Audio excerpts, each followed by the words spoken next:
Terhitung sejak surat pemberitahuan disampaikan kepada wajib pajak. Nah, itu berarti udah start tuh pemeriksaan, itu kan. Nah, pada wajib pajak, wakil, kuasa, pegawai, atau anggota keluarga yang telah dewasa dari wajib pajak. Nah, ini. Jadi pada saat SPEM surat pemberitahuan pemeriksaan disampaikan, nah itu udah terhitung tuh. Nah, masa pengujian itu kan misalkan pemeriksaan lengkap 5 bulan. Sampai kapan? Sampai tanggal SPHP disampaikan. Nah, itu 5 bulan itu. Demikian halnya juga misalkan pemeriksaan terfokus 3 bulan. Pokoknya startnya dari surat pemberitahuan pemeriksaan. Nah, disampaikan itu kan. Sama juga yang spesifik juga. 1 bulan pun dihitung dari mana? Surat pemberitahuan pemeriksaan disampaikan kepada wajib pajak. Kemudian jangka waktu pelaporan, ya, pembahasan akhir pemeriksaan dan pelaporan. Ini mulainya dari surat pemberitahuan hasil pemeriksaan disampaikan kepada wajib pajak, wakil, kuasa, pegawai, atau anggota keluarga yang telah dewasa. Nah, itu. Kan tadi saya bilang untuk jangka waktu pelaporan itu kan 30 hari kerja ya untuk pemeriksaan lengkap, pemeriksaan spesifik, pemeriksaan terfokus ya. Pemeriksaan lengkap, pemeriksaan terfokus, pemeriksaan spesifik itu 30 hari kerja. Adapun pemeriksaan atau konkret 10 hari kerja. Ini lebih ke internal kami. Jadi dalam penyusunan LHP itu jangka waktunya ini, internal pemeriksa pajak ya. Next, Mas.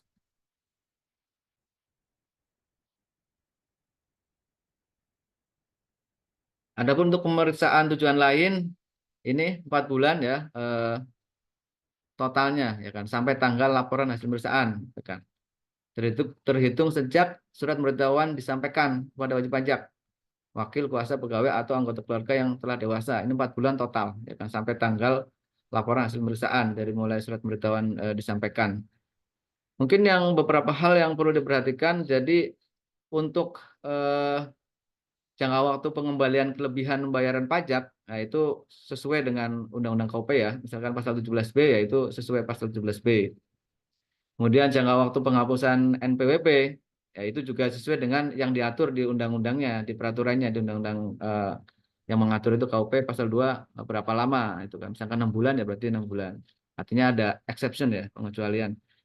Jangka waktu pencabutan pengukuhan pengusaha kena pajak itu juga mengacu ke peraturan yang mengaturnya di pasal 2 ayat 9 Undang-Undang KUP. Kemudian jangka waktu lainnya mungkin ada juga yang pemeriksaan yang diatur di ketentuan peraturan perundang-undangan secara khusus ya berarti memang ngikutin.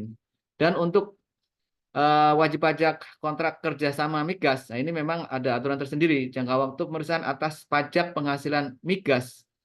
eh, Kontraktor kontrak kerjasama minyak dan gas bumi, nah itu sesuai atau mengikuti ketentuan yang diatur dalam peraturan menteri mengenai pedoman pelaksanaan pemeriksaan bersama, itu kan atas pelaksanaan kontrak kerjasama minyak dan gas bumi serta perubahannya. Jadi dia ada pedoman atau aturan tersendiri kalau untuk WPK 3S migas gitu. Next, Mas. Mungkin selanjutnya kita akan ini sebenarnya bukan hal yang baru, mungkin ada beberapa penyesuaian yang terkait ada norma baru atau apa namanya perubahan dibandingkan peraturan yang sebelumnya ya kan. Mungkin saya akan describe yang hak wajib pajak karena Bapak Ibu kan semua ini wajib pajak ya dari IKA Prama ini kan. Jadi hak wajib pajak itu di dalam pemeriksaan ya meminta pemeriksa untuk memperlihatkan tanda pengenal dan surat perintah pemeriksaan ya kan. Kemudian meminta pemeriksa pajak untuk menyampaikan surat pemberitahuan pemeriksaan, ini haknya nih ya. Ini kan disandingkan kalau di sebelah kiri itu kan kewajiban pemeriksa. Nah, di sebelah kanan tuh haknya, hak wajib pajak. Kemudian meminta pemeriksa pajak untuk memperlihatkan surat perubahan tim pemeriksa pajak apabila ada perubahan. Kemudian memperlihatkan menyampaikan dan atau memberikan buku catatan dan data ya, catatan data informasi atau keterangan lain termasuk data elektronik dalam pembahasan temuan sementara. Ini yang baru nih. Jadi boleh tuh memperlihatkan, menyampaikan atau memberikan buku catatan atau informasi atau keterangan lain termasuk data elektronik dalam pembahasan temuan sementara. Kemudian meminta pemeriksa pajak untuk memberikan penjelasan tentang alasan dan tujuan pemeriksaan. Nah, ini pada saat pertemuan entry meeting ya kan, pertemuan dalam rangka pemeriksaan, ya itu bisa minta pemeriksa pajak untuk menjelaskan alasan dan tujuan pemeriksaan. Kemudian hak WP adalah melakukan pengungkapan ketidakbenaran SPT sebagaimana diatur pasal 8 ayat 4 Undang-Undang KUP ya kan. Pengungkapan ketidakbenaran boleh, itu masih boleh dalam pemeriksaan, dalam proses pemeriksaan. Kemudian menerima pemberitahuan tertulis atau TOR, Term of Reference, dalam hal pemeriksaan dilakukan dengan tipe pemeriksaan terfokus. Nah ini. Dan apabila terdapat perubahan. Nanti saya jelaskan TOR-nya. Next.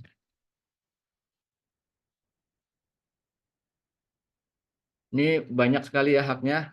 Kemudian menghadiri pembahasan temuan sementara, menghadirkan saksi, ahli, atau pihak ketiga dalam rangka pembahasan temuan sementara, menerima daftar temuan hasil pemeriksaan yang dilampirkan dalam surat pemberitahuan hasil pemeriksaan atau SPHP disingkatnya ya. Kemudian menghadiri pembahasan akhir hasil pemeriksaan pada waktu yang telah ditentukan. Menerima surat pemberitahuan penangguhan pemeriksaan jika pemeriksaan ditindaklanjuti dengan pemeriksaan bukti permulaan. Kemudian menerima surat pemberitahuan pemeriksaan dilanjutkan dalam hal pemeriksaan yang ditangguhkan karena ditindaklanjuti dengan pemeriksaan bukti permulaan dilanjutkan kembali, ya kan. Kemudian mengajukan permohonan untuk dilakukan pembahasan dengan tim quality assurance pemeriksaan. Itu beberapa hak wajib pajak ya, banyak ya kan. Nah, ini di pasal 31 ayat 3 Undang-Undang KUP memang di sana dinyatakan apabila dalam pelaksanaan pemeriksaan wajib pajak tidak memenuhi kewajiban sebagaimana dimaksud dalam pasal 29 ayat 3. Ini terkait dengan masalah tidak memberikan dokumen, buku catatan ya kan, tidak memberikan kesempatan akses bagi pemeriksa untuk memasuki tempat-tempat yang ini ya terkait dengan pembukuan ya kan.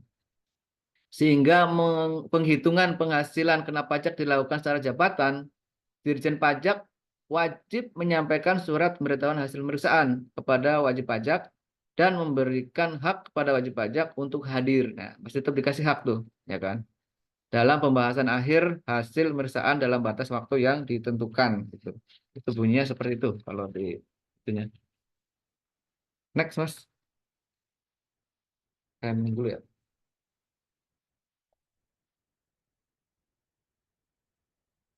Nah, kemudian yang berikutnya di pasal 7 dan 8 itu diatur terkait wewenang pemeriksa dan kewajiban wajib pajak. Nah, ini sisi sandingannya ya. Di sebelah kiri kan wewenang memeriksa. Yang di sebelah kanan itu kewajiban. Mungkin saya akan menjelaskan terkait kewajibannya wajib pajak, ya kan. Itu ada kewajiban wajib pajak memperlihatkan dan atau meminjamkan buku, catatan, dan atau dokumen kepada pemeriksa pajak, ya kan.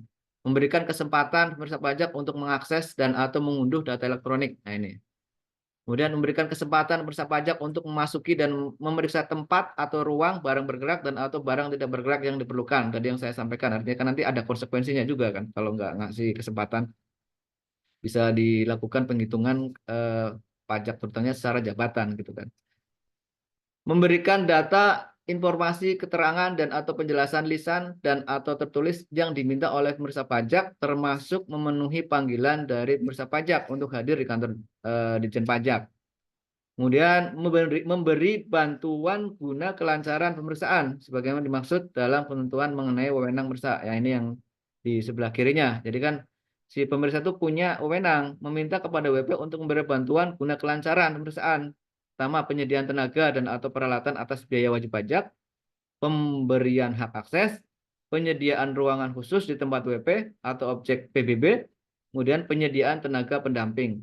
Nah, kemudian kewajiban wajib pajak berikutnya adalah menyampaikan tanggapan atas surat pemberitahuan hasil pemeriksaan SPHP. Jadi memang untuk SPHP ini yang disampaikan oleh pemeriksa itu wajib ditanggapi oleh wajib pajak gitu kan. Karena kalau nggak ditanggapi pun nanti ada konsekuensinya juga. Next.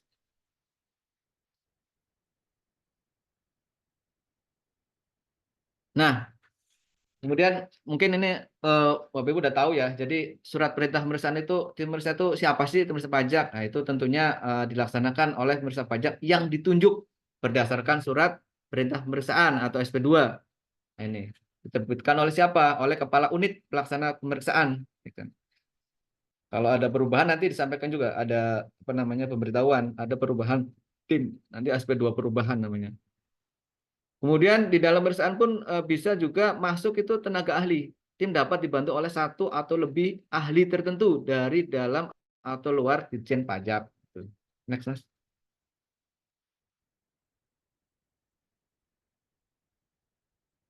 Nah, ini terkait penyampaian surat pemberitahuan pemeriksaan.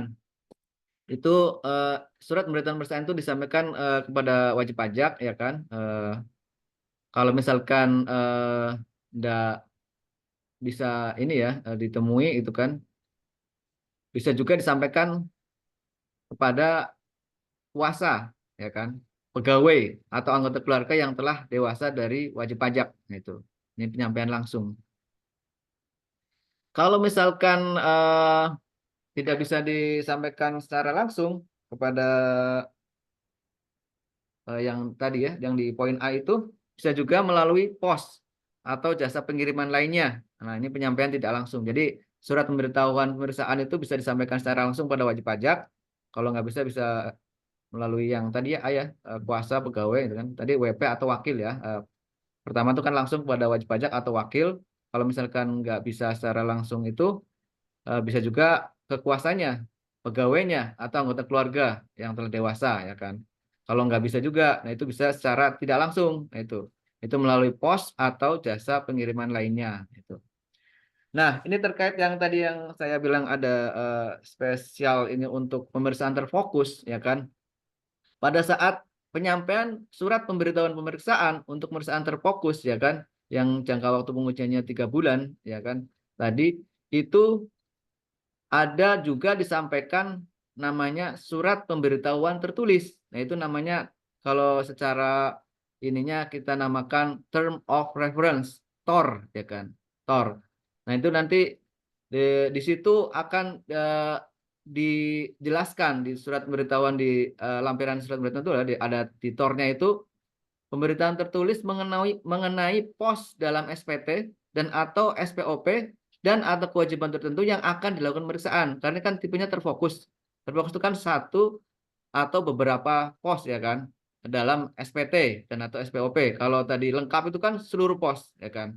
Ya kan, seluruh pos secara mendalam. Ini satu atau beberapa pos dalam SPT dan atau SPOP, tapi tetap dilakukan secara mendalam. Nah, itu kan. Nah, itu nanti pada saat pemeriksa menyampaikan surat pemberitahuan kepada wajib pajak atau wakil itu atau dan yang atan B tadi kalau misalkan ya.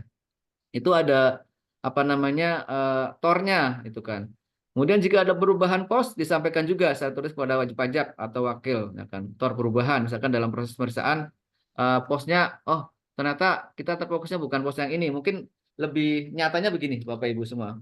Jadi misalkan untuk pemeriksaan terfokus itu kan dia nggak seluruh pos, ya kan, yang diperiksa. Itu ada pos-pos tertentu, ya kan, pos-pos tertentu. Misalkan eh, jenis pajak PPh Badan yang mau diperiksa. Nah, itu posnya apa? Nanti ditulis yang mau diperiksa. Misalkan, oh, pos peredaran usaha. Nah, itu nanti ada di surat TOR itu nanti jelaskan. Oh, ini yang mau kami periksa peredaran usaha. Kemudian, oh, jenis pajak PPh Badan, pos HPP, itu kan yang mau diperiksa. Misalkan, kemudian PPh pasal 21, pos apa yang mau diperiksa? Objek PPh pasal 21 tidak final, misalkan. Atau PPh 21 jenis pajaknya. Kemudian posnya kredit pajak eh, pasal 21. Nah, itu. Atau misalkan PPN dalam negeri. Pos yang akan diperiksa objek PPN dalam negerinya atau mungkin kredit pajak kredit PPN-nya, PPN dalam negerinya, seperti itu. Jadi apa namanya? Nggak seluruh pos kalau terfokus itu gitu. Adapun misalkan di dalam perjalanannya pemeriksa akan mengubah fokus pemeriksaan nanti akan disampaikan juga TOR perubahan namanya. Kalau di dalam PMK itu nggak pakai bahasa Inggris ya, namanya surat pemberitahuan tertulis. Kalau di sini kan disebutnya TOR istilahnya kalau secara apa namanya ya, istilah mungkin istilah yang ininya nanti mungkin lama-lama terbiasa ya TOR itu kan. Next, Mas.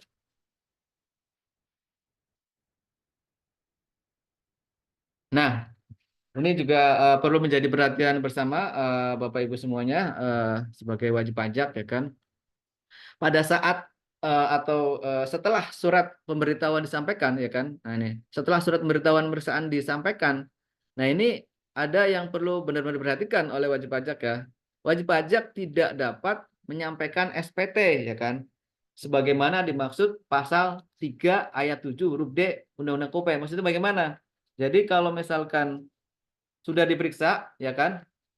Nah, SPT itu dianggap tidak disampaikan apabila SPT disampaikan setelah Dirjen Pajak melakukan pemeriksaan atau menerbitkan SKP tentang pajak. Jadi pada saat dia belum lapor SPT, ya kan, terus sudah keduluan istilahnya pemeriksa datang menyampaikan berita pemeriksaan. Nah, itu kalaupun wajib pajak menyampaikan SPT, kalau sepasal 3 ayat 7 huruf D itu tidak dianggap, ya kan? Tidak dianggap eh, dianggap tidak disampaikan, gitu kan. Kemudian wajib pajak juga tidak dapat membetulkan SPT sebagaimana dimaksud pasal 8 ayat 1 Undang-Undang KOP dalam ruang lingkup pemeriksaan, ya, yang lagi diperiksa itu berarti dia udah nggak bisa membetulkan SPT itu yang sesuai pasal 8 ayat 1.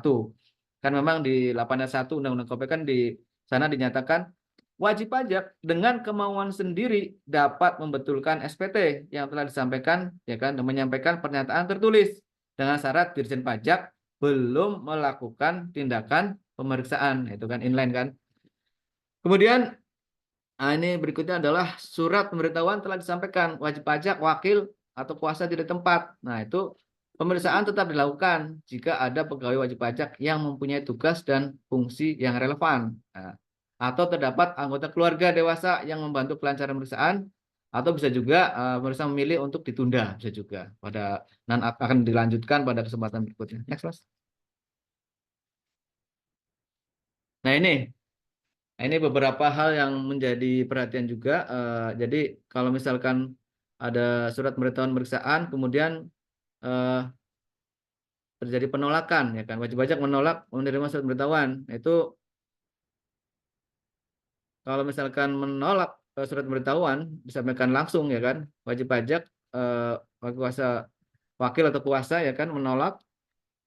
Nah, itu wajib pajak dianggap menolak dilakukan pemeriksaan, ya kan. Kemudian terkait penolakan membantu pemeriksaan, ya kan. Nah, pegawai atau anggota keluarga ya dewasa menolak membantu. Nah, itu diminta nanti menandatangani surat penolakan, ya kan, membantu kelancaran pemeriksaan. Nah, nanti pemeriksa membuat berita acara penolakan, membantu pemeriksaan yang ditandatangani oleh tim pemeriksa pajak. Next, Mas. Nah, ini ya mungkin ini yang baru ya, Bapak Ibu, yang perlu menjadi eh, kita pahami bersama terkait entry meeting atau pertemuan. Jadi pada saat pemeriksaan surat pemberitahuan itu nanti setelah expem itu wajib pajak dipanggil oleh pemeriksa kantor pajak misalkan, atau bisa juga ini ada medianya, ada bisa jadi luring ataupun daring. Jadi pertemuan entry meeting tujuannya untuk apa sih? Nah, ini memberikan penjelasan kepada wajib pajak mengenai alasan dan tujuan pemeriksaan, ya kan, dan hak dan kewajiban wajib pajak selama dan setelah pelaksanaan pemeriksaan. Jadi dari awal itu wajib pajak sudah dijelaskan tuh apa sih kenapa diperiksa, tujuannya apa. Kemudian Bapak Ibu wajib pajak juga diberikan pemahaman pencerahan terkait ini loh Bapak Ibu haknya, kewajibannya apa juga. Nah, nanti jangan nanti di kemudian hari seperti tidak tahu gitu kan konsekuensi-konsekuensi dari misalkan kayak tadi menolak pemeriksaan, tidak memberikan dokumen, tentu ada konsekuensinya. Itu kan kita memberikan yang terbaik pada wajib pajak dari awal sudah dijelaskan. Nah, ini pertemuan atau entry meeting ini nanti ada panggilannya, ya kan, itu bisa luring, luar daringan. Berarti kan langsung nih ya ketemu wajib pajak, wakil, kuasa bertemu dengan pemeriksa. Nanti setelah pertemuan itu akan dibuat berita acara hasil pertemuan. Nah, itu ditantangani bersama oleh pemeriksa, wajib pajak, wakil atau kuasa, itu kan. Adapun misalkan ternyata medianya pakai daring, ya kan, karena tidak memungkinkan misalnya luring, nah itu dalam jaringan, nah, itu kan itu nanti eh, tetap dibuatkan berita acara hasil pertemuan tersebut, ya, dibuat oleh pemeriksa pajak. Nanti BA-nya disampaikan kepada wajib pajak, ya kan, ditandatangani, kemudian dikembalikan lagi maksimal 5 hari kerja, itu kan. Itu dikembalikan kepada pemeriksa pajak, pemeriksa pajak itu maksimal 5 hari kerja, itu sejak berita acara hasil pertemuan, berita acara hasil pertemuan disampaikan, walaupun daring, ya kan, misalkan lewat apa ya, Zoom misalkan gitu ya. Itu nanti tetap dibuatkan berita acara. Jadi tidak ada bedanya antara yang luring, ya kan, yang ketemu langsung di kantor, misalnya kantor DJP misalnya gitu ya. Itu dibuatkan BA berita acara hasil pertemuan, yang daring pun sama, cuma dikasih kesempatan maksimal 5 hari kerja. Next, Mas.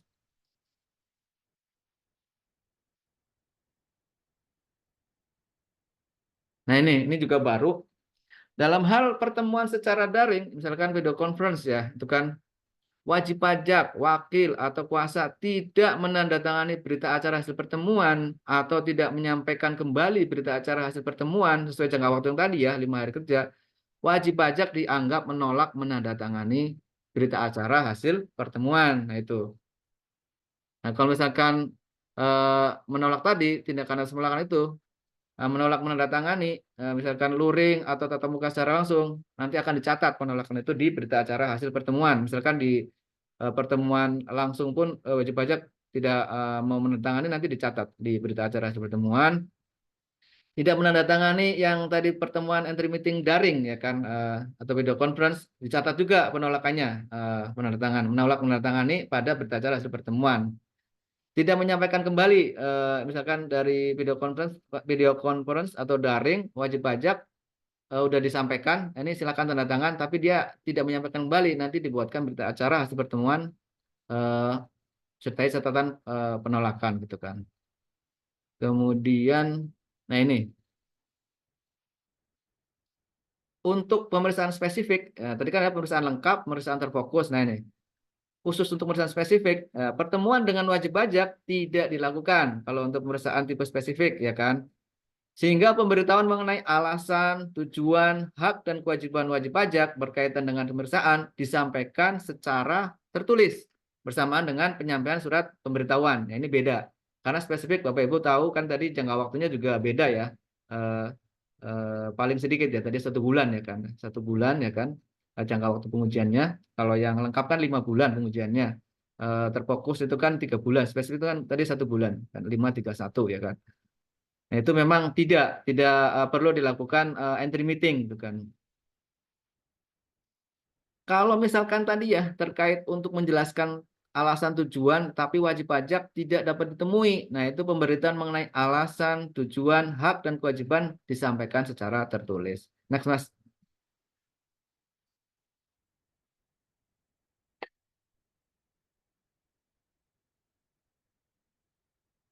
Ini masalah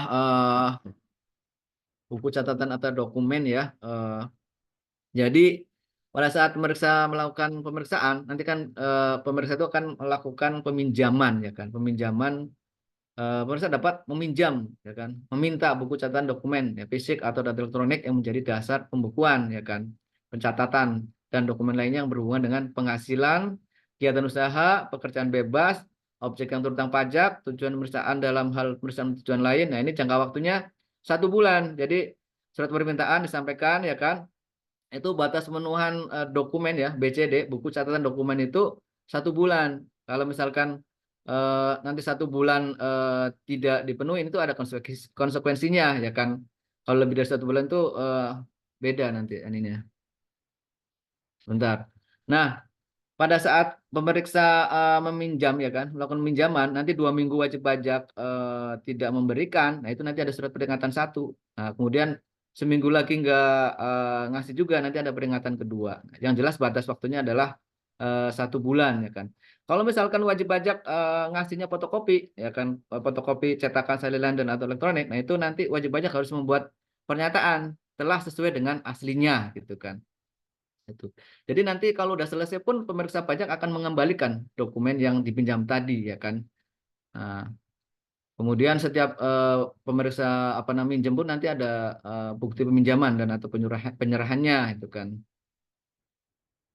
Ini setelah nanti waktu terlampaui 1 bulan, nanti pemeriksa membuat berita acara dipenuhi seluruhnya atau mungkin dipenuhi sebagian atau tidak dipenuhi. Nah, itu jika terlambat, nah ini yang saya bilang tadi, kalau terlambat lewat waktu jangka waktu peminjamannya, jika terlambat dokumen dianggap tidak diberikan dalam pelaksanaan pemeriksaan gitu, dalam pemeriksaan itu. Next, Mas. Nah, ini khusus untuk pemeriksaan di lokasi atau objek PBB ya kan, PBB 5L itu tadi yang saya jelaskan, perkebunan, perhutanan ya kan, pertambangan migas, pertambangan batu bara, sektor lainnya. Nah, itu kan bisa di daerah-daerah tertentu ya, atau di luar Jakarta bisa jadikan. Nah itu meminta pada saat itu juga pemirsa BCD ya, buku catatan dokumen tadi, data elektronik diperlukan ya kan, ah, diperoleh atau ditemukan di lokasi pada saat pemeriksaan lokasi dengan menyampaikan surat permintaan dan membuat bukti peminjaman dan atau penyerahan ya kan. Bisa juga pemeriksa itu meminta bantuan kepada wajib pajak untuk menyediakan tenaga dan atau peralatan atau seorang dengan keahlian tertentu jika diperlukan untuk mengakses atau mengunduh data elektronik. Nah ini. Nah ini mungkin yang di bawah itu ada apa namanya pengecualian batas waktu pemenuhan 1 bulan, ini kan. Dalam pemeriksaan untuk menguji kepatuhan buku catatan dokumen data elektronik yang diminta namun belum diperoleh wajib pajak dari pihak ketiga. Nah, ini catatannya Pak, Bapak Ibu ya, dari pihak ketiga ya kan, dapat disampaikan sampai sebelum berita acara pembahasan akhir atau PAHP ditandatangani ya kan. Tapi ini kasusnya tertentu ya, artinya memang dokumen itu ada di pihak ketiga ya kan. Nah, itu masih dikasih kelonggaran di sini ya, pengecualian. Kemudian selain yang diminta. Nah, itu. Jadi misalkan pemeriksa tadinya belum minta. Nah, itu boleh juga pada saat pinjaman berkas atau buku catatan dokumen pemeriksa belum meminta itu. Nah, itu bisa juga wajib pajak dapat menyampaikan sampai sebelum berita acara pembahasan akhir hasil pemeriksaan ditandatangani. Nah, itu memang ini dikasih kesempatan ya, diberikan kesempatan kepada wajib pajak ya kan pada prinsipnya.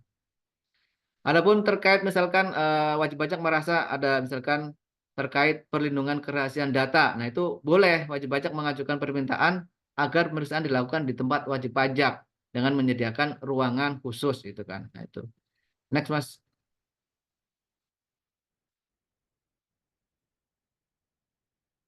Nah, ini apa sih dampak atau konsekuensi itu kan ya ini.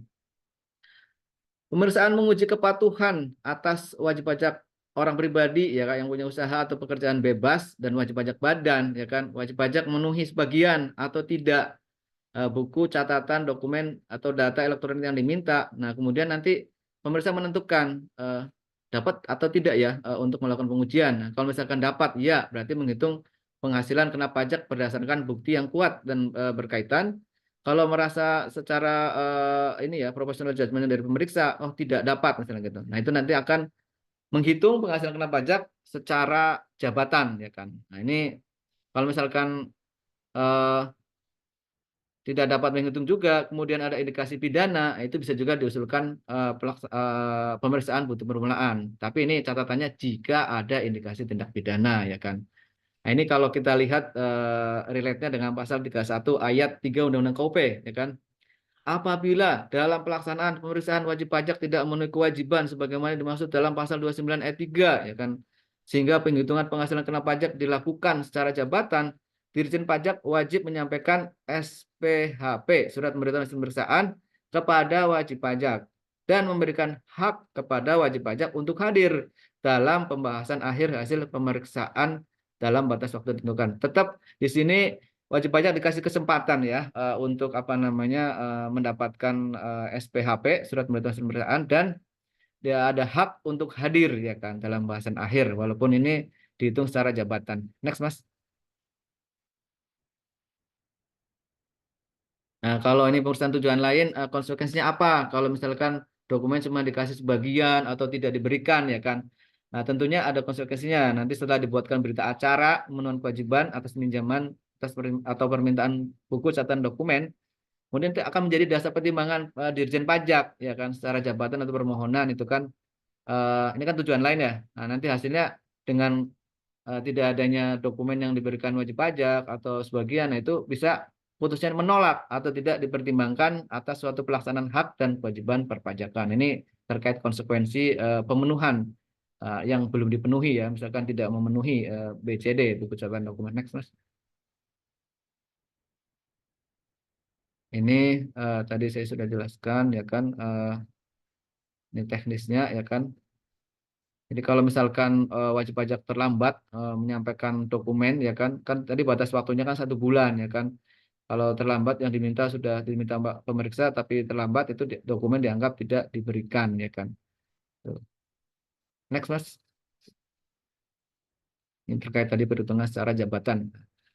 Nah, ini penolakan pemeriksaan. Ini juga terkait penolakan pemeriksaan itu secara sederhana, secara singkatnya intinya apa namanya akan menjadi ini ya, ada konsekuensinya kalau misalkan pemeriksa tidak dapat menghitung ya nanti bisa secara jabatan kalau misalkan tidak diberikan dokumen oleh wajib pajak ya kan, atau misalkan WP menolak untuk dilakukan pemeriksaan, WP dianggap menolak untuk dilakukan pemeriksaan ini kan itu ada dampaknya juga nanti bisa dilakukan apa namanya penghitungan ya kan penetapan pajak secara jabatan, atau misalkan kalau ada indikasi pidana itu bisa ditingkatkan menjadi usul pemeriksaan bukti permulaan itu kan.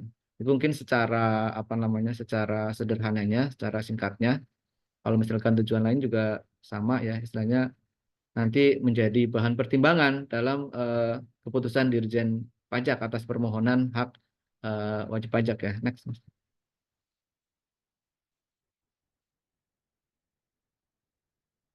Nah, ini terkait pada saat pelaksanaan pemeriksaan ya kan.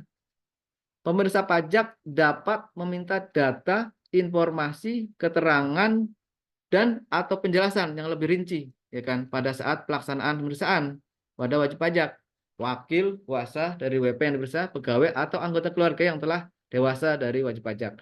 Nah, kalau dia menolak juga nanti akan ada berita acaranya, catatan penolakan. Dia tidak mau memberikan keterangan gitu misalkan gitu kan. Dituangkan dalam berita acara yang ditandatangani oleh pemeriksa dan wajib pajak, wakil kuasa dari WP yang diperiksa, pegawai atau anggota keluarga yang telah dewasa.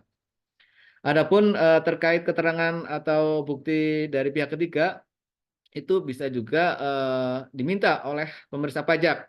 Nanti kalau misalkan keterangan atau data tadi berbentuk tertulis, nanti dituangkan dalam kertas kerja pemeriksaan. Kalau yang selain tertulis, dituangkan dalam berita acara. Nah, ini berita acara permintaan keterangan ditandangani oleh pemeriksa dan pihak ketiga. Bisa juga pemeriksa itu tidak hanya mendapatkan keterangan dan atau bukti itu data itu tidak hanya dari wajib pajak, tapi dari pihak ketiga juga bisa. Next, Mas.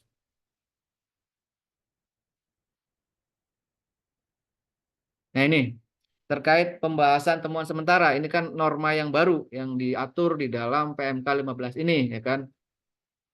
Dalam hal pemeriksaan dilakukan untuk menguji kepatuhan, pemenuhan kewajiban perpajakan, pemeriksa pajak melakukan pembahasan temuan sementara, ya kan? Dilakukan melalui panggilan, ya kan? Ya kan? Dilampiri daftar temuan sementara. Nah, itu diatur jangka waktunya maksimal 1 bulan sebelum jangka waktu pengujian berakhir. Jangka waktu pengujian berakhir itu tanggal SPHP disampaikan ya, istilahnya kan. Kan pengujian itu kan dari mulai surat pemberitahuan pemeriksaan disampaikan pada wajib pajak sampai tanggal SPHP ya kan, SPHP pada wajib pajak. Nah itu sebulan sebelum SPHP itu maksimal itu ya, itu dilakukan pembahasan temuan sementara itu kan melalui panggilan dilampiri dengan daftar temuan sementara. Nah ini terkait pembahasan temuan sementara ini, kalau wajib pajak hadir ya kan, wajib pajak diberikan kesempatan ya kan. Kesempatannya apa ya kan? Berupa memberikan buku, catatan, data, informasi atau keterangan lain termasuk data elektronik ya kan, selain yang diminta atau diminjam oleh pemirsa. Nah, itu kalau misalkan belum diminta boleh itu kan diberikan. Kemudian memperlihatkan buku, catatan, data, informasi atau keterangan lain termasuk data elektronik sebagaimana dimaksud itu ya pasal 12 ayat 1 yang telah diminta atau diminjam pemirsa. Jadi sebenarnya dokumen atau buku catatan itu sudah diberikan oleh wajib pajak. Mungkin ada yang butuh penjelasan lebih lanjut, nah itu boleh diperlihatkan. Kemudian kesempatan bagi wajib pajak apalagi dalam proses pembahasan temuan sementara memberikan buku catatan dan atau dokumen termasuk data elektronik yang dipinjam atau diminta berdasarkan surat permintaan yang berada di pihak ketiga dan belum diperoleh wajib pajak. Jadi yang tadi saya sampaikan di muka sebelumnya ya tadi ya, sebelumnya artinya pemeriksa sudah minjam tapi posisi buku catatan dan atau dokumen tadi atau data elektronik ya termasuk data elektronik tadi berada di pihak ketiga. Ini masih boleh diberikan pada saat proses pembahasan temuan sementara. Kemudian apalagi kesempatan diberikan kepada wajib pajak menghadirkan saksi, ahli atau pihak ketiga dengan menyampaikan surat penunjukan saksi, ahli atau pihak ketiga oleh wajib pajak. Nah ini beberapa apa namanya ya, saya bilang apa ya, dibuka semacam kesempatan yang banyak ya, ya pada wajib pajak ya. Kalau hadir itu kan. Kalau nggak hadir bagaimana? Nah itu nanti dibuatkan berita acara ketidakhadiran. Kalau menolak hadir tapi menolak tanda tangan sama juga. Nanti akan dibuatkan berita acara seperti itu. Next, Mas.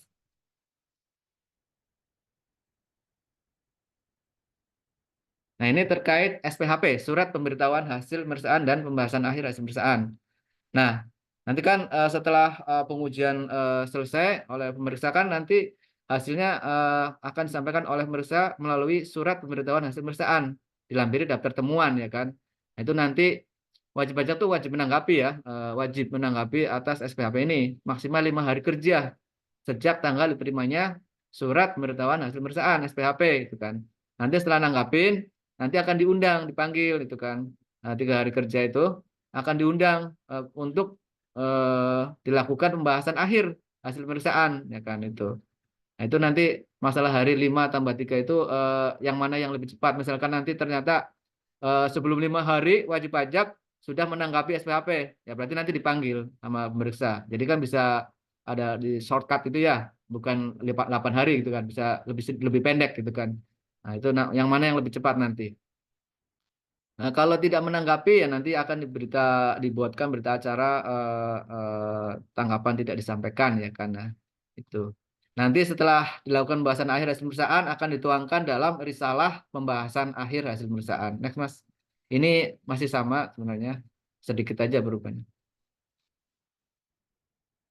Ini terkait masih SPHP dan PAHP pembahasan akhir ya, surat pemberitahuan hasil pemeriksaan dan pembahasan akhir hasil pemeriksaan. Itu nanti dibuatkan risalah setelah pembahasan akhir hasil pemeriksaan, risalah. Kemudian di sini eh, sepanjang berita acara pembahasan akhir belum ditandatangani, itu masih ada kesempatan wajib pajak untuk mengajukan quality assurance. Itu kalau kasusnya adalah terjadi dispute atau perbedaan pendapat yang terbatas pada perbedaan dasar hukum koreksi. Kalau nggak ada, nggak usah, nggak perlu QA, itu nggak ada apa namanya.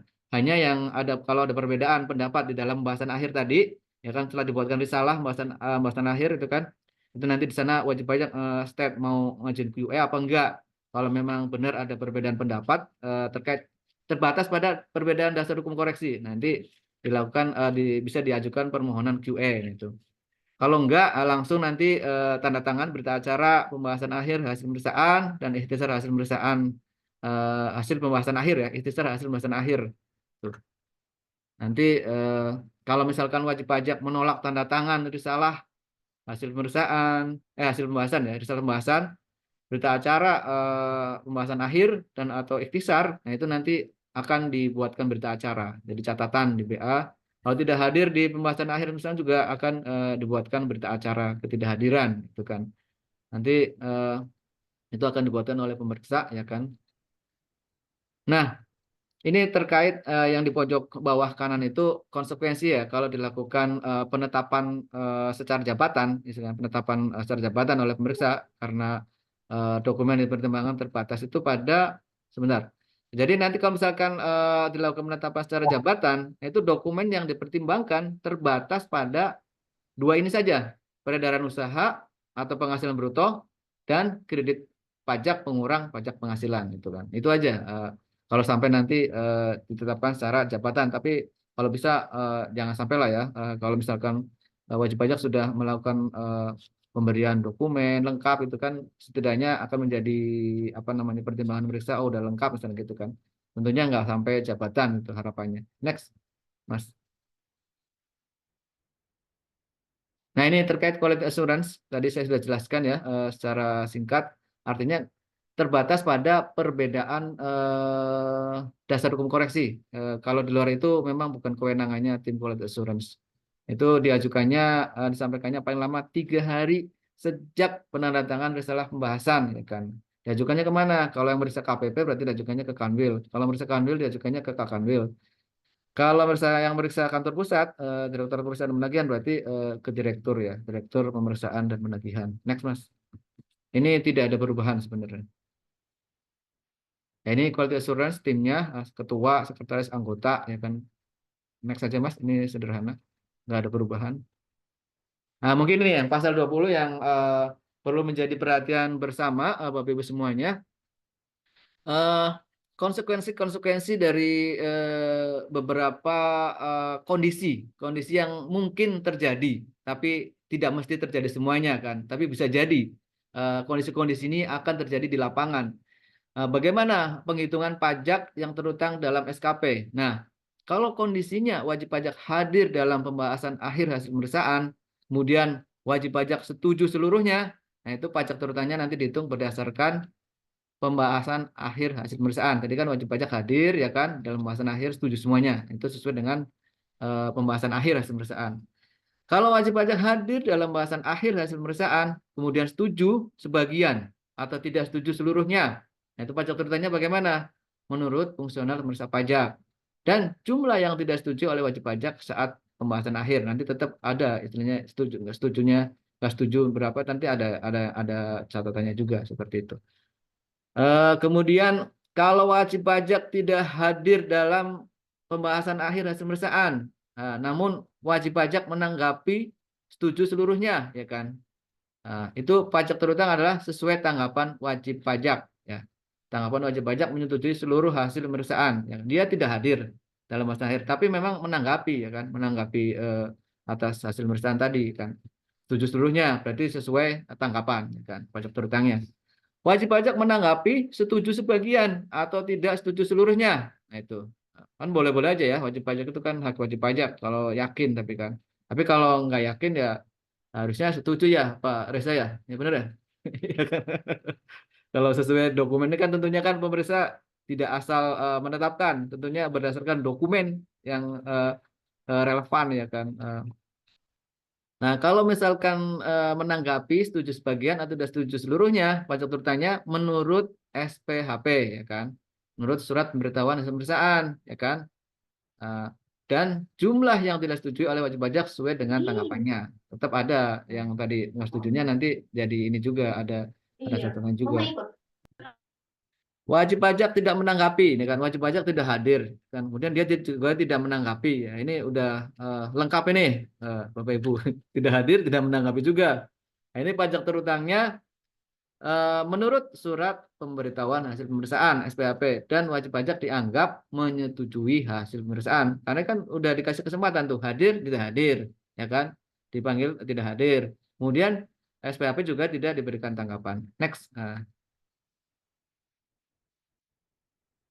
Nah, ini terkait SKP atau SKP PBB yang dibatalkan. Nah, kalau SKP atau SKP PBB dibatalkan secara jabatan atau permohonan wajib pajak, nah, ini pasal 36 ayat 1 huruf D Undang-Undang KUP, nah itu hanya kalau dilaksanakan tanpa penyampaian SPHP, surat pemberitahuan pemeriksaan, atau tidak dilakukan pembahasan akhir hasil pemeriksaan. Nah, itu yang boleh dimohonkan pembatalan atau secara jabatan lah kan.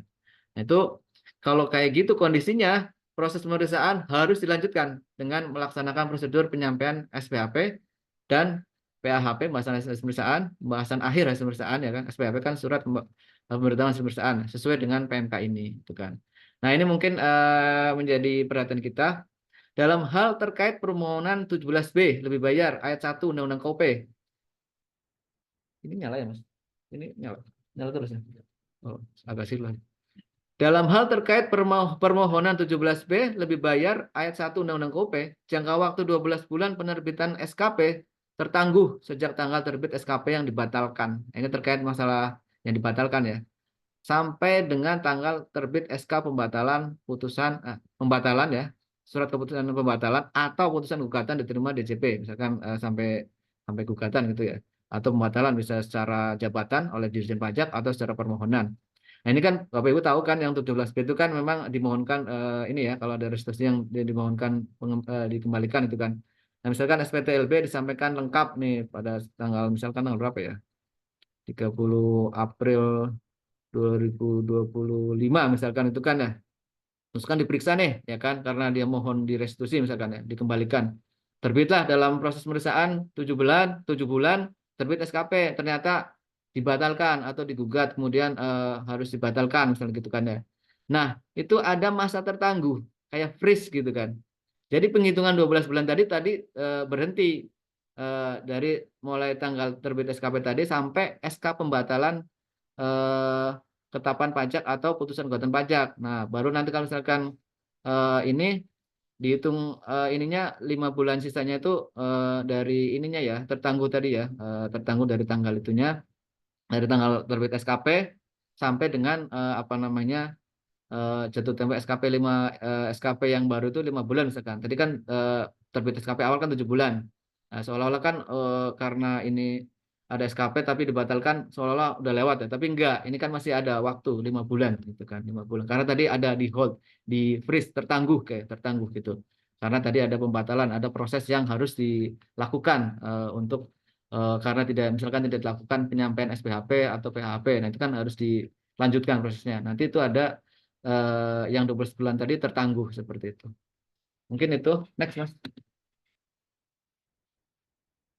Nah, kemudian ini terkait hak wajib pajak untuk melakukan pengungkapan ketidakbenaran pengisian SPT. Ini sebenarnya tidak ada hal yang baru. Jadi sepanjang pemeriksa pajak belum menyampaikan surat pemberitahuan hasil pemeriksaan, nah, wajib pajak masih boleh dikasih kesempatan untuk melakukan pengungkapan ketidakbenaran pengisian SPT. Nah, ini saya rasa nggak baru, sama ya kan. Eh, Pengungkapan itu bisa ada kurang bayar. Kalau kurang bayar berarti kan nanti ada apa namanya, laporan tersebut itu dilampiri. Laporan tersebut tadi dilampiri penghutang pajak yang kurang bayar, kemudian SSP atau sarana administrasi lain lah ya, terkait butuh bayar tadi sama sanksinya pasal 8 ayat 5. Nah, kalau misalkan tidak ada kurang bayarnya, misalnya pengungkapan tidak benaran tadi pengisian SPT, nah itu tidak perlu dilampiri dengan bukti pembayaran SSP gitu. Nah, kemudian walaupun wajib pajak sudah melakukan pengungkapan ketidakbenaran pengisian SPT dalam proses pemeriksaan, nah itu misalkan kurang bayar ya, wajib pajak sudah bayar pokoknya sama sanksi pasal 8 ayat 5 itu kan, pemeriksaan tetap dilanjutkan dan atas hasil pemeriksaan diterbitkan SKP dengan mempertimbangkan laporan tersendiri tadi ya kan, serta memperhitungkan pokok pajak yang telah dibayar. Maksudnya pemeriksaan tetap dilanjutkan itu untuk membuktikan benar apa tidak tadi pengungkapan ketidakbenarannya, sudah benar apa tidak gitu. Jadi bukan karena pengungkapan terus berhenti pemeriksaannya, enggak, dilanjut untuk membuktikan pengungkapan tadi gitu kan. Pengungkapan ketidakbenaran itu. Kalau misalkan ternyata hasil pemeriksaan oh masih terdapat yang kurang bayar, ya tetap nanti ada keluar SKPKB seperti itu beserta sanksi pasal 13 Undang-Undang Keuangan. Next, Mas. Ini penangguhan pemeriksaan. Nah, dalam hal apa sih kalau pemeriksaan kok ditangguhkan?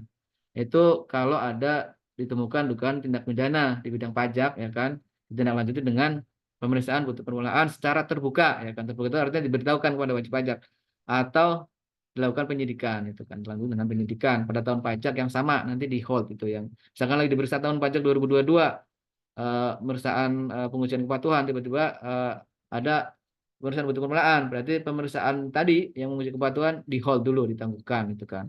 Nanti ada pemberitahuan secara tertulis dari pemeriksa gitu kan. Dan buku catatannya nanti akan dikembalikan, tapi nanti akan dipinjam oleh penyidik dalam hal ini sebagai pemeriksa bukti permulaan. Next, Mas. Nah, ini sebenarnya terlalu detail ya. Intinya gitu ya. Jadi nanti penangguhan pemeriksaan itu bisa nanti kalau udah selesai pemeriksaan bukti permulaan itu bisa dilanjutkan. Dalam hal apa? Pemeriksaan buper dihentikan karena tidak ditemukan adanya bukti permulaan. Itu tetap berlanjut tuh pemeriksaannya. Peristiwa bukan merupakan tindak pidana di bidang perpajakan atau wajib pajak orang pribadi yang dilakukan pemeriksaan buper meninggal dunia. Nah, itu penyidikan dihentikan karena tidak terdapat cukup bukti. Karena peristiwa bukan merupakan tindak pidana di bidang pajak demi hukum karena terhadap perkara yang sama tidak dapat diadili untuk kedua kalinya nebis in idem ya kan, atau tersangka meninggal dunia. Nanti itu pemeriksaan dilanjut atau terdapat putusan pengadilan yang telah mempunyai kekuatan hukum tetap yang memutus bebas atau lepas. Nah, ini istilah hukum ya, nanti dicari sendiri, bebas sama lepas itu beda. Dari segala tuntutan hukum dan salinan putusan pengadilan tersebut telah diterima oleh Dirjen Pajak itu kan.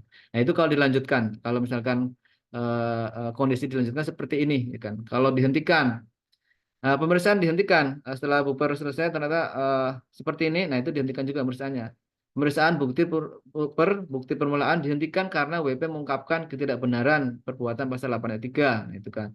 Dan pengungkapan ketidakbenaran perbuatan tersebut telah sesuai dengan sebenarnya. Kemudian penyidikan tindak pidana di bidang perpajakan dihentikan karena WP melakukan pengungkapan ketidakbenaran juga, pasal 44A Undang-Undang KUP, atau WP atau tersangka melakukan pelunasan pasal 44B ayat 1 Undang-Undang KUP. Pemeriksaan buper atau penyidikan dihentikan karena telah daluarsa, penuntutan ya, sebagaimana diatur dalam pasal 40 Undang-Undang KUP. Kemudian terdapat putusan pengadilan telah mempunyai kekuatan hukum tetap yang selain putusan pengadilan bebas atau lepas, ya kan. Dan salinan putusan pengadilan tersebut telah diterima oleh Dirjen Pajak. Nah, tapi ada pengecualiannya. Tadi kan dihentikan yang di atas tuh, atas kanan tuh. Dikecualikan adalah pemeriksaan yang ditangguhkan dilanjutkan dalam hal masih terdapat kelebihan pembayaran pajak. Nah, itu berdasarkan hasil pemeriksaan buper atau penyidikan. Itu tetap dilanjut. Oke, next Mas. Nah, ini secara apa namanya teknisnya, kalau ditangguhkan kan ada pemberitahuan penangguhan pemeriksaan. Kalau dilanjut juga ada apa namanya pemberitahuan pemeriksaan dilanjutkan kepada wajib pajak, gitu kan. Nah, mungkin ada catatan sedikit ini di kanan itu. Dirjen Pajak masih dapat melakukan pemeriksaan setelah pemeriksaan dihentikan, ya kan? Kalaupun dihentikan tetap masih bisa dilakukan pemeriksaan untuk menguji data selain ya kan? Selain yang diungkapkan oleh wajib pajak pasal 8 ayat 3 Undang-Undang KUP ya, pengungkapan ketidakbenaran perbuatan, ya kan? Dalam ruang lingkup yang dilakukan pemeriksaan bubar. Berarti selain yang ini, selain yang diungkap di sini, gitu kan? Selain yang diungkap oleh WP pasal 44B, ya kan, ini yang terkait penyidikan ya, dalam ruang lingkup yang dilakukan penyidikan, itu selain data yang di situlah itu. Hasil putusan pengadilan atas tindak pidana di bidang pajak yang telah mempunyai kekuatan hukum tetap, inkrah, ya kan, selain putusan pengadilan bebas lepas dalam ruang lingkup yang dilakukan penyidikan tindak pidana perpajakan. Jadi selain yang di sini masih boleh Dirjen Pajak itu melakukan pemeriksaan sebatas yang di luar yang sudah diungkap WP ya, gitu. Jadi bukan yang di situ, bukan yang sudah diungkap. Kalau misalkan ada data selain itu boleh melakukan pemeriksaan. Next, Mas.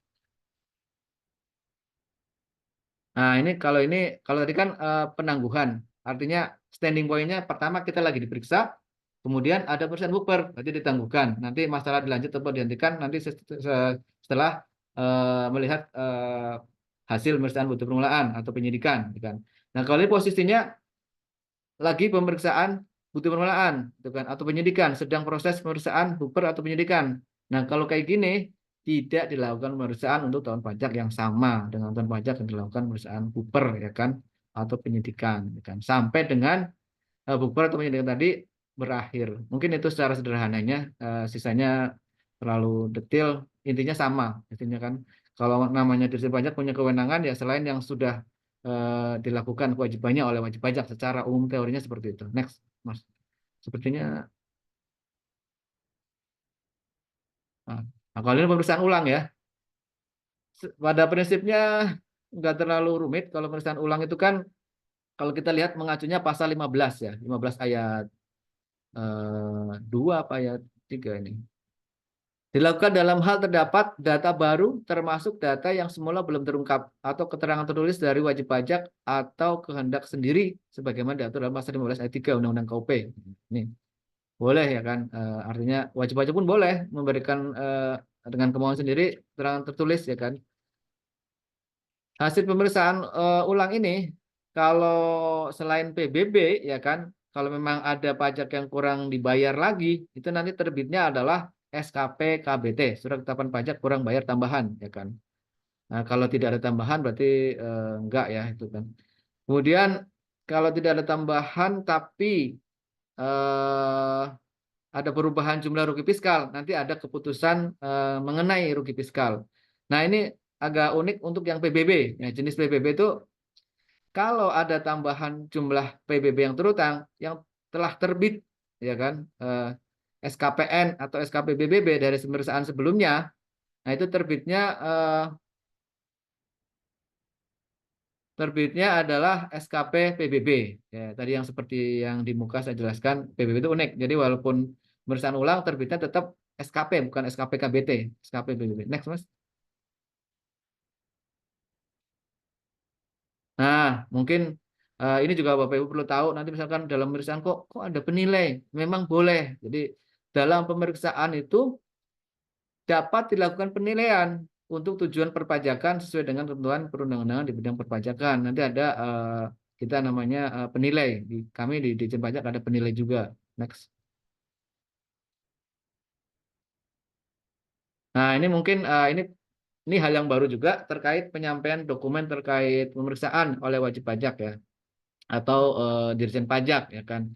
Itu bisa untuk penyampaian dokumen itu secara elektronik, secara langsung, bisa melalui pos, jasa ekspedisi, atau jasa kurir dengan bukti pengiriman surat. Nah, ini secara default umumnya ada tiga ya berarti ya. Secara elektronik, secara langsung, melalui pos, jasa ekspedisi, atau jasa kurir dengan bukti pengiriman surat. Nah, pengecualiannya apa? Pengecualian adalah ada dua ini. Penyampaian SPHP dan daftar temuan hasil pemeriksaan oleh pemeriksa pajak, ya kan? Tanggapan tertulis atas SPHP dan daftar temuan hasil pemeriksaan oleh wajib pajak. Jadi SPHP daftar temuan ya kan oleh pemeriksa pajak, ya kan.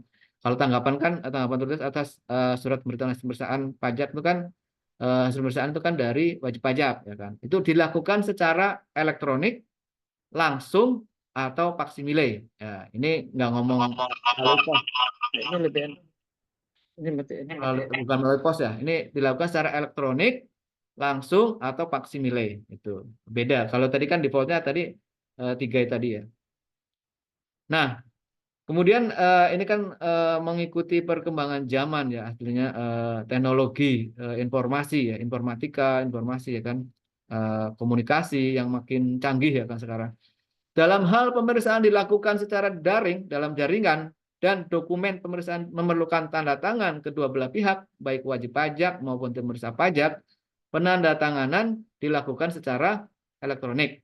Nah, dalam hal wajib pajak maupun pemeriksa pajak tidak dapat menandatangani secara elektronik, penandatangan dilakukan menggunakan tanda tangan biasa yang terlebih dahulu dilakukan oleh wajib pajak. Jadi cara biasa dulu nanti bisa dielektronikan seperti itu.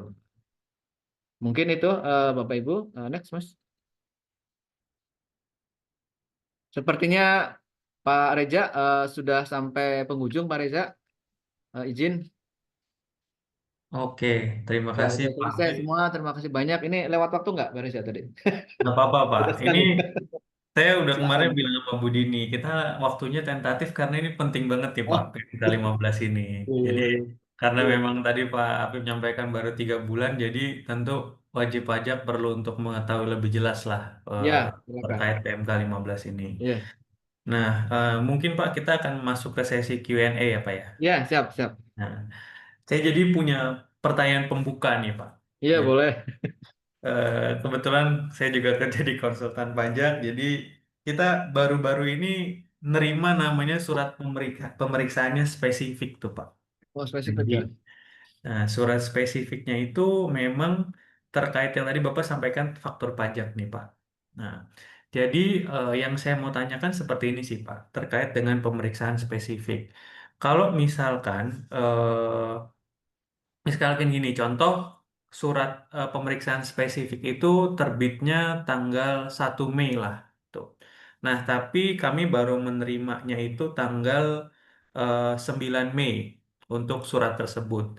Nah, surat tersebut tuh isinya terkait dengan faktur pajak yang memang belum dibayarkan lah gitu. Nah, Hmm. tapi selama dari tanggal 1 Mei sampai tanggal 9 Mei itu kita sudah melakukan pembayaran tuh Pak. PPN tersebut gitu. Nah, apakah pemeriksaan spesifik itu akan menjadi hilang, luruh gitu, atau tetap pemeriksaan pemeriksaan spesifiknya itu akan berjalan tuh Pak? Nah, Hmm, terus ya, ya. pertanyaan pertama itu. Pertanyaan kedua adalah seberapa dalam sih Pak pemeriksaan spesifik? Karena kan kalau kita lihat pemeriksaan spesifik dan terfokus itu kan agak-agak rancu ya, karena keduanya sama-sama tertuju pada satu hal lah gitu. Nah, terkait dengan datanya, apakah bisa dari pemeriksaan spesifik dan terfokus itu melebar menjadi pemeriksaan general gitu, Pak? Nah, itu mungkin pertanyaannya sih, Pak. Ya, ya, ya. Oh. Nanti diingetin lagi ya kalau saya lupa di Boleh sana. tuh, Pak. Ya, ini karena barang baru ya kan. Nanti Mm-mm. kalau misalkan kalau saya jujur, misalkan kalau saya nggak bisa ini karena SE-nya pun belum internalnya ya, Ya. belum Gak belum apa-apa, Pak. belum Namanya kan bersih. kalau Iya, ngobrol itu bisa aja salah iya, gitu sip, sip, kan. sip. Ya karena ini direkam kan. Jadi intinya kan tadi saya jelaskan Pemeriksaan spesifik itu kan masalah satu atau beberapa pos ya kan, dalam SPT atau SPOP, secara sederhana ya kan. Masalah sederhana atau mendalam itu lebih ke tadi saya jelaskan, metode teknik prosedur itu ranahnya teknik lah, technicality audit itu kan itu masalah itu. Itu internal kami itu kan. Kemudian tadi pemeriksaannya, surat pemberitahuannya 1 Mei, Mm-mm. diterimanya 9 Mei. Betul. Itu dikirim atau gimana? By WhatsApp sih Pak. Oh, WhatsApp. Mm-mm, Tapi karena memang dapatkan fisiknya. fisiknya sih kami belum terima sih Pak. Oh, gitu Gitu. ya. Jadi karena memang eh, ya namanya kalau dunia bisnis kan ada yang kita daftar virtual office-nya di mana, terus Oh, gitu. kantornya di mana gitu kan Pak. Karena kan kalau di Jakarta ada beberapa space yang memang kita nggak boleh ya sebagai tempat usaha gitu. Oh, Nah, berarti ini jadi virtual memang office ya. Tidak memungkinkan gitu ketemu Pak. ya. Itu Mm-mm. tadi ya. Si AR-nya ketemu AR kan? Iya, betul. Oh, gitu ya. Tapi ini masih dalam waktu 1 bulan ya. Masih sih Pak, masih dalam waktu 1 bulan. Terus wajib pajak membayar.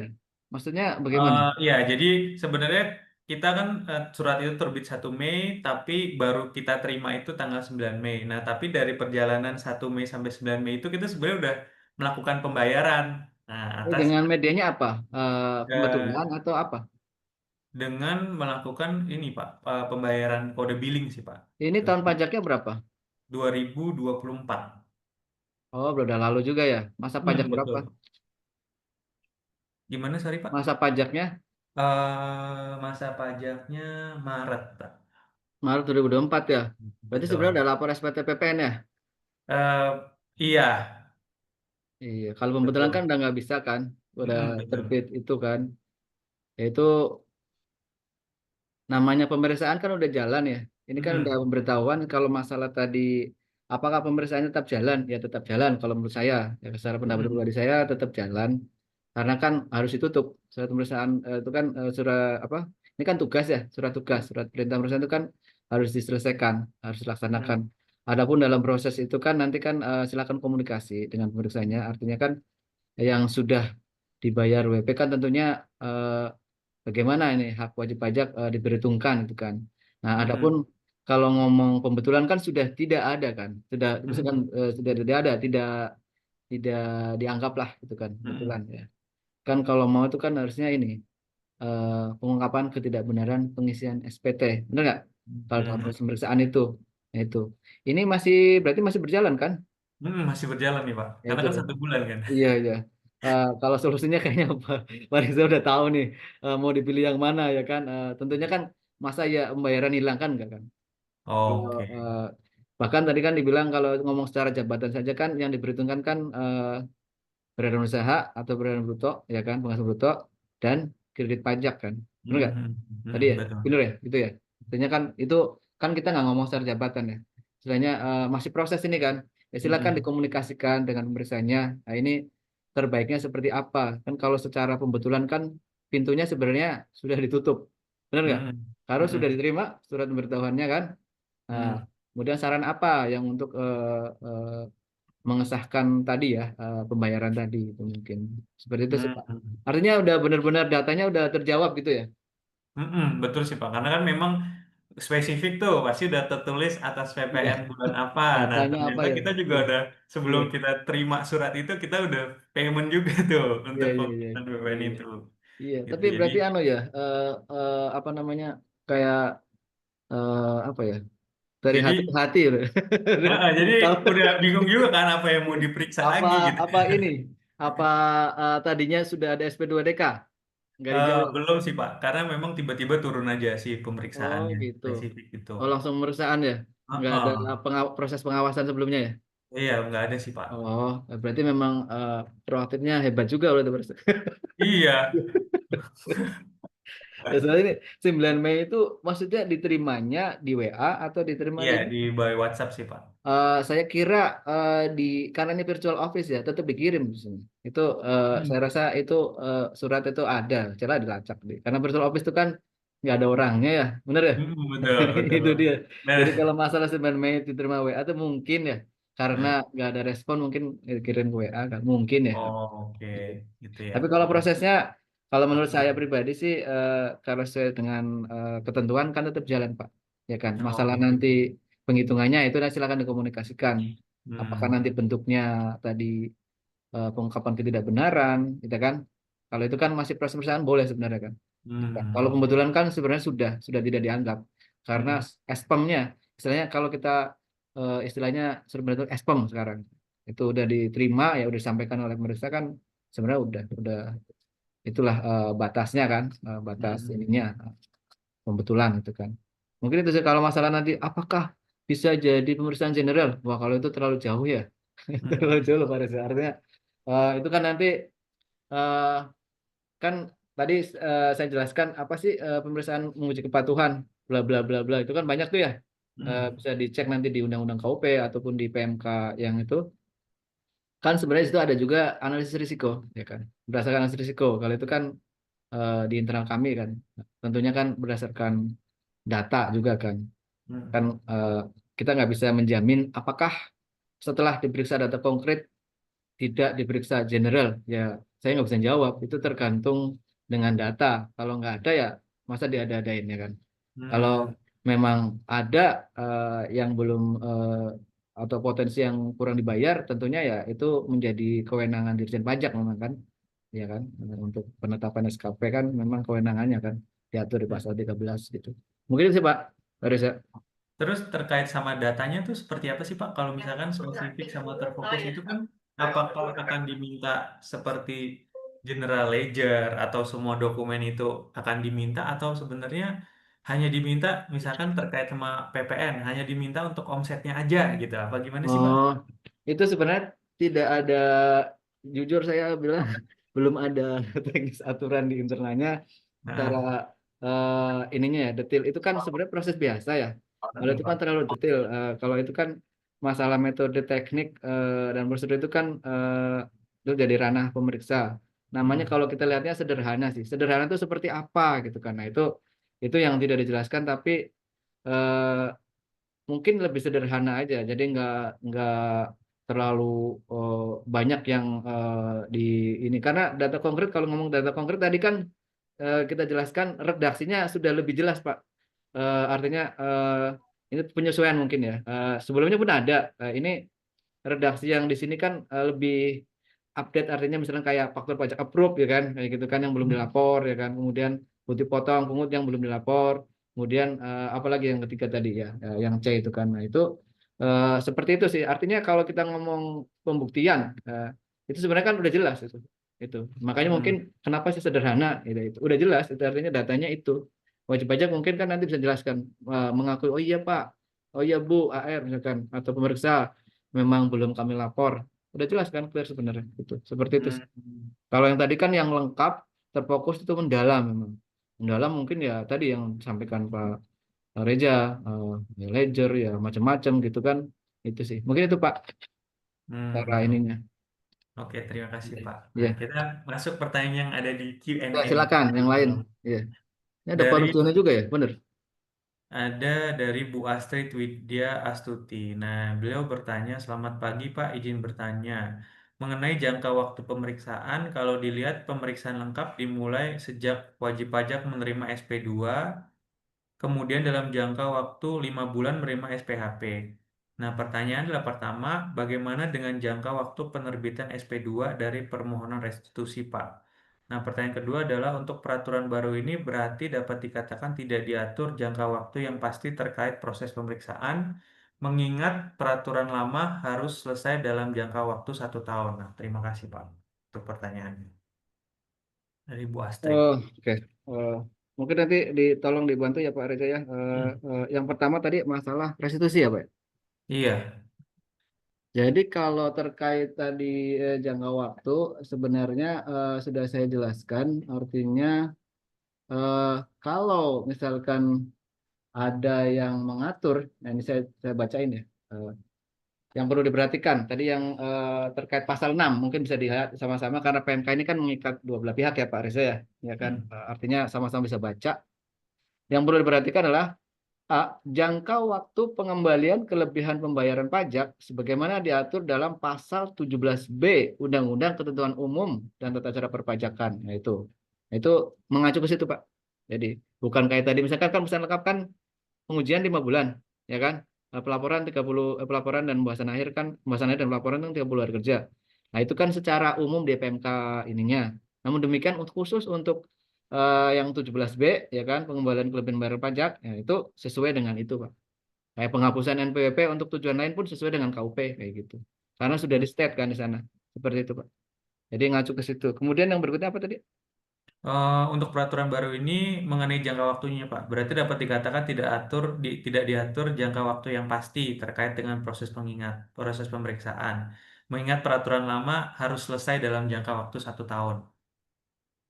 1 tahun. Kayaknya baru dengar juga itu. Di mana itu? Hmm. Itu yang LB maksudnya. Iya, mungkin kalau Itu kan yang sebelumnya sebenarnya eksplisit. jelas. Kan tadi saya bilang. eh Secara umum di PMK 15 ini kan pemeriksaan lengkap 5 bulan, pengujian 30 hari, pembahasan akhir dan pelaporan ya kan. Kemudian yang terfokus 3 bulan, pengujian, kemudian pembahasan akhir, pelaporan, sorry, 30 hari kerja ya, 30 hari kerja semua lah, kecuali yang apa namanya, data konkret ya sebelum hari kerja. Itu kan jelas tuh, itu secara umumnya. Namun demikian untuk yang pengembalian kelebihan membayar pajak, nah itu mengacu ke tadi. Makanya tadi saya jelas ada yang bahkan kami ada aturan yang menjelaskan masalah tertangguh ya kan. Yang kalau ada misalkan SKP dibatalkan terkait LB, nah 12 bulannya ternyata nggak ngitung secara saklek dari mulai SPT dilaporkan ya kan harus. Tapi kalau misalkan ada pembatalan yang mulainya ada tertangguhnya proses yang itunya nggak dihitung ya kan sampai dengan itunya. Jadi kalau masalah oh setahun yang nggak berubah sih sama sih sebenarnya. Kalau di undang-undang nomor 12 bulan ya Pak ya. Kan nggak ngomong Hmm, setahun ya. Sama aja 12 bulan. sih. Sebenarnya kan bahasa hukum kan kayak gitu. 12 bulan nggak ngomong kan gitu ya. Benar ya Pak? Iya, Ya betul. kan, ya kan. 17 kan gitu. Eh, Artinya nggak ada yang berbeda, artinya jelas kok terkait hak wajib pajak masalah restitusi ya. Kalau diminta ya kan, ini kan kalau eh, diminta dikembalikan gitu ya Pak ya, itu seperti itu. Eh Hmm. itu aja ya. Yang lainnya berapa Mas? Pertanyaan. Pak Oke, Reza nah berapa? mungkin Bapak Ibu mau nanya lagi silakan ya bisa join Iya, juga nih. Kita kan namanya ngobrol jadi bisa iya ngobrol, iya kan? raise Iya, hand aja nanti akan iya, dibantu untuk bertanya dengan Pak Habib. Nah iya. mungkin kalau nggak ada yang nanya lagi saya mau nanya nih Pak. Boleh Pak.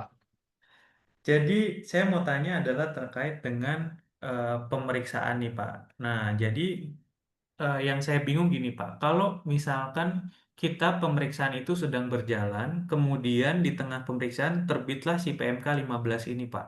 Ya, Apakah kita masih mengikuti dengan PMK yang lama atau kita udah langsung menjadi PMK 15 ya Pak? oh ya. Ini namanya, saya langsung jawab aja Pak Reza. Mm-mm. Ya. Nah, itulah Bapak bisa baca di ketentuan peralihan. Nah, nanti Mm-mm. di kan selalu kan namanya perundang-undangan ada ketentuan peralihannya tuh, ya kan. Mm-mm.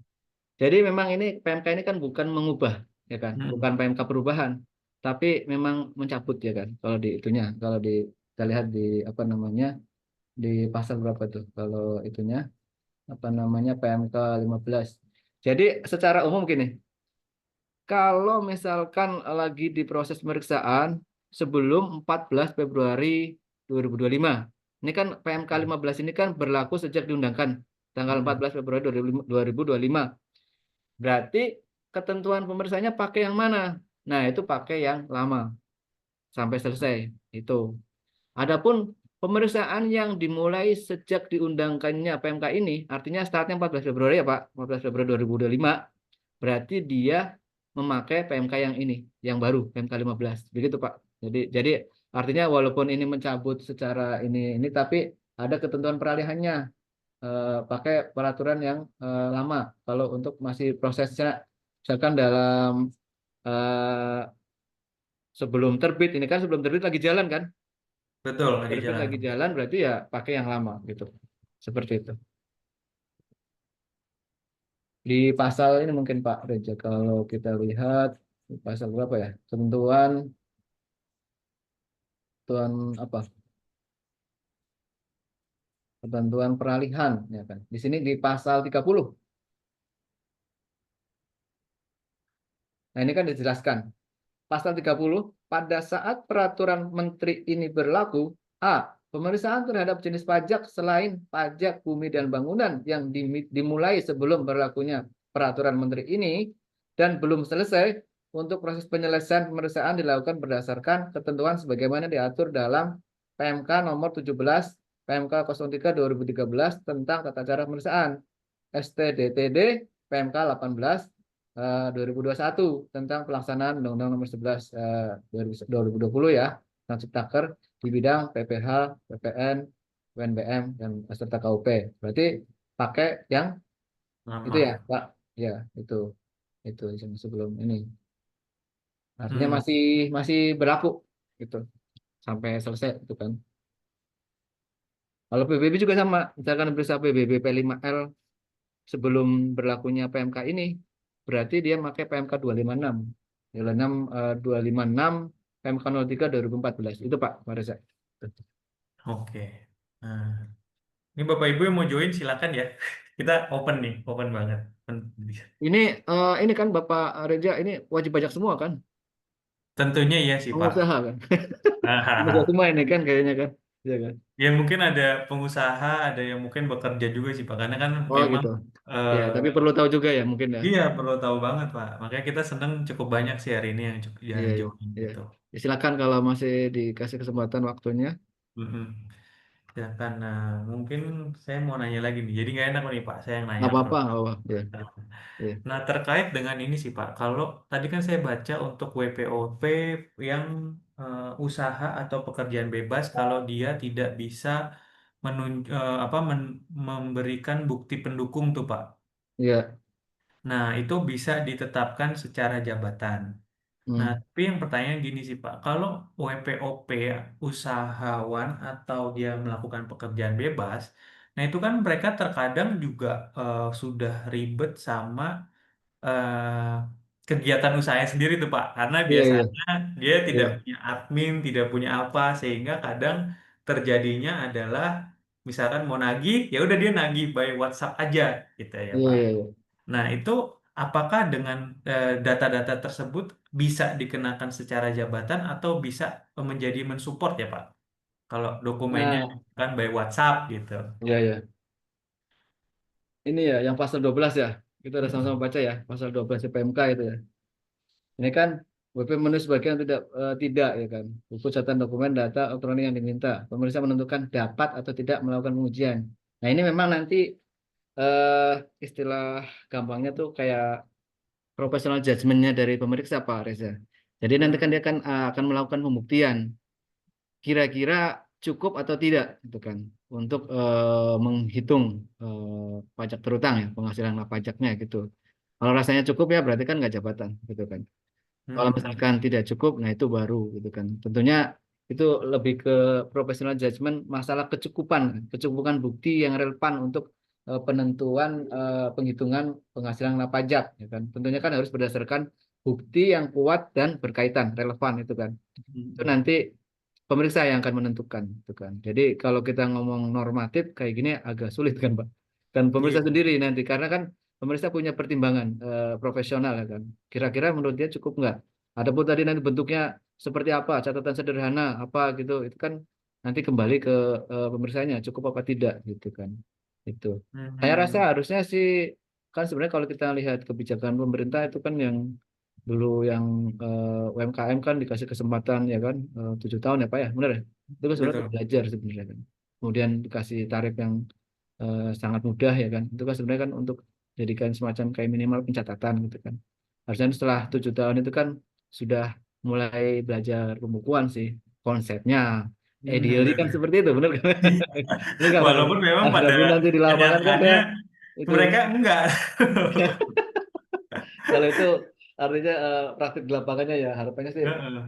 Iya sih Kak, karena eh, cukup susah sih Pak. Maksudnya kadang kalau kita ditetapkan secara jabatan itu kan eh, dari judgementnya dari tim pemeriksa kan. Nah mungkin iya. pemeriksa itu juga melihat dari usaha sejenis gitu. Nah, Hmm. tapi kan kalau usaha sejenis itu kadang nggak bisa disamaratakan kan gitu. Ada yang Iya, mungkin mereka usaha sejenisnya bagus gitu, padahal ada juga iya. yang memang mereka mainnya di segmennya kelas bawah sehingga nggak bisa sama tuh bagus Oh gitu. gitu. Jadi kadang ya itu sih sulitnya, makanya penetapan setara jabatan tuh susah lah gitu. Nah inilah dengan pertemuan ini mungkin dengan adanya norma-norma yang tadi kita bahas bareng-bareng itu kan bisa dipelajari di PMK-nya ya kan. Cuman kalau bentuknya bukan slide kan mah agak ini ya. Hmm. Eh, Artinya ya ini mungkin dari sekarang para emang di sini UMKM Pak yang hadir. Ya, kita nggak tahu nih Pak. Mungkin ada juga yang usahawan juga, Bisa ada jadi. pekerjaan bebas Saya gitu. kan udah yakin ya. Ini kayaknya Heeh. pengusaha besar semua ini. Amin. Amin ya kan.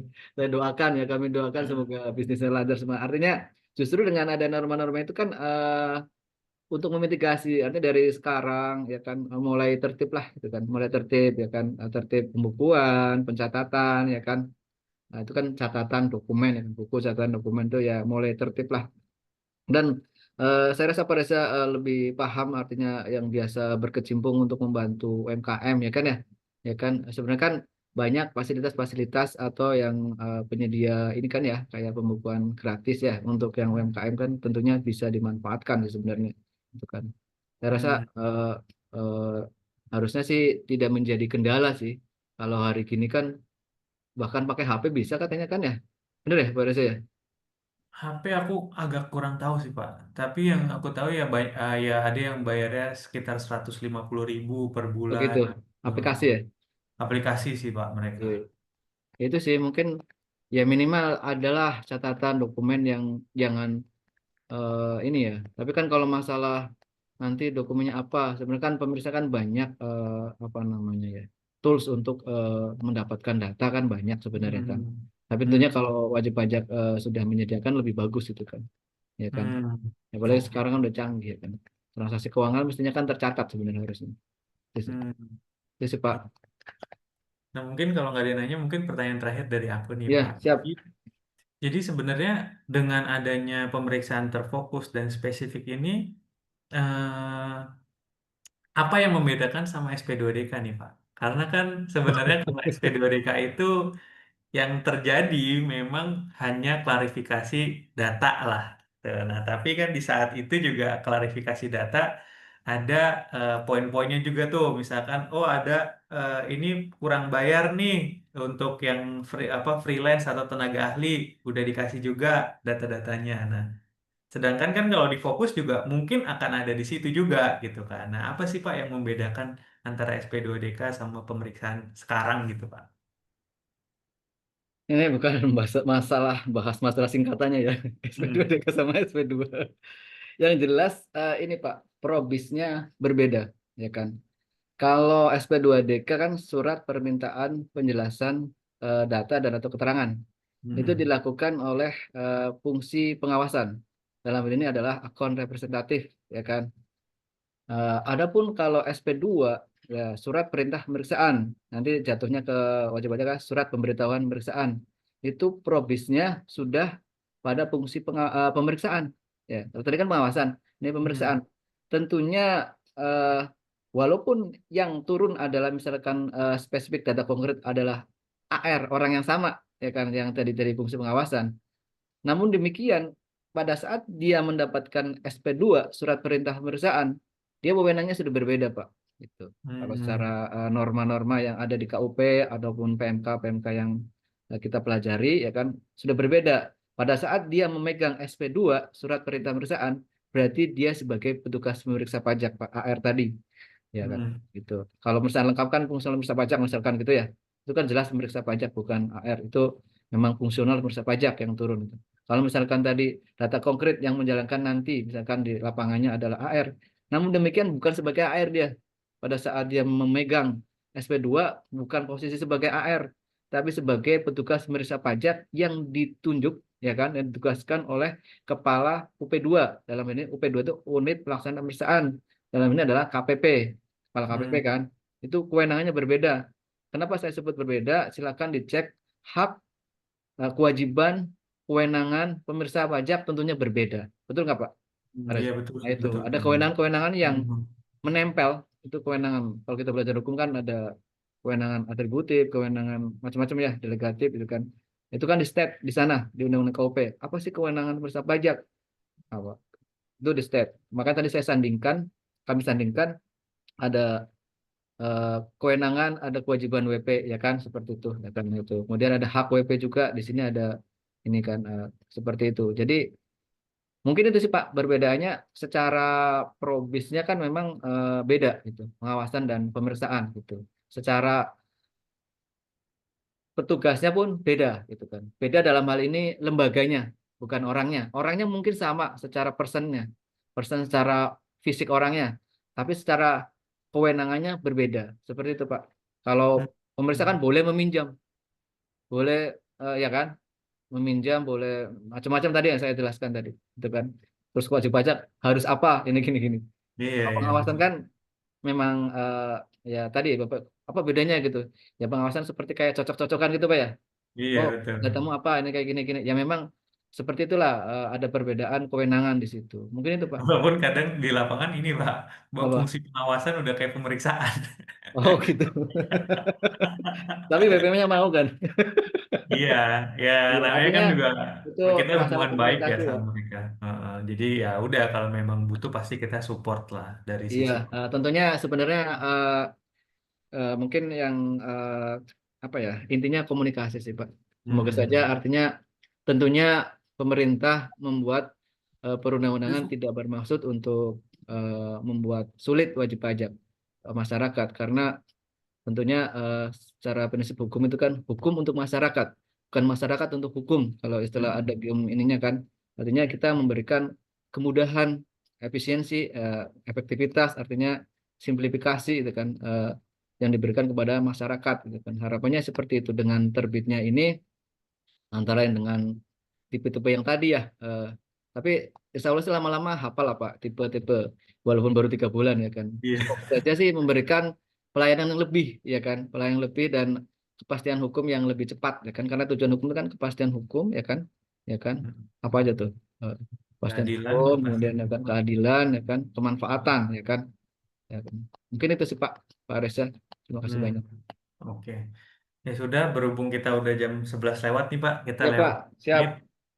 Kami dari Ika Prama mengucapkan terima kasih tentunya pertama kepada teman-teman dari kantor wilayah Kanwil Jaksel 2, dari Pak Apip, Ya, Bu siap. Dini juga yang udah support kami selalu untuk Iya, mengadakan kegiatan, juga teman-teman Kanwil lainnya. Terus kami mengucapkan terima kasih juga kepada teman-teman dari pajak.com yang udah membantu publikasi webinar hari ini.